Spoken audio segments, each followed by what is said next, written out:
രാജമാണിക്യം എന്ന ചിത്രത്തിലെ ഗാനവുമായാണ് മുഹമ്മദ് യാസിൻ ഇന്ന് ടോപ്പ് സിംഗർ വേദിയിലെത്തിയത്.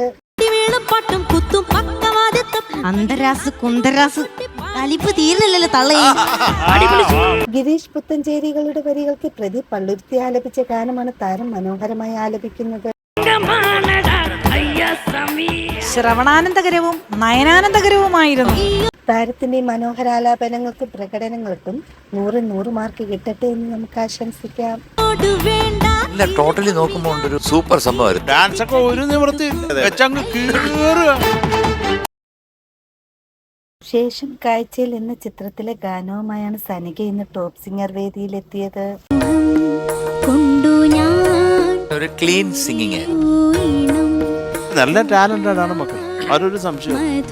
ജോൺസൺ മാഷിന്റെ സംഗീതത്തിൽ എസ് ജാനകിയമ്മ ആലപിച്ച ഗാനം താരം മനോഹരമായി ആലപിക്കുന്നുണ്ട്.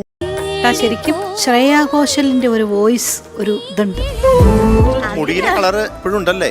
അതിപ്പോഴും താരത്തിന്റെ ആലാപനത്തിന് ശേഷമുള്ള രസനിമിഷങ്ങൾ കാണാം. കളർ മാറിയെന്ന് തോന്നുന്നു. ഗ്രീൻ വിത്ത് ഗോൾഡൻ. ഒരു മാസം കൂടെ കഴിയുമ്പോൾ സിംഹം പോലിരിക്കും. 1980 ഇറങ്ങിയ മഞ്ഞൾ വിരിഞ്ഞ പൂക്കൾ എന്ന ചിത്രത്തിലെ ഗാനവുമായാണ് നിവേദിതക്കുട്ടി ഇന്ന് ടോപ്പ് സിംഗർ വേദിയിലെത്തിയത്. ഭയങ്കരമായിട്ടൊരു മിസ്റ്റേക്ക് ആയിട്ട് എനിക്കൊന്നും തോന്നിയില്ല. പല്ലവി പാടിയപ്പോ ആ ഒരു ലൈൻ എന്ത് രസമായിട്ട് പാടി.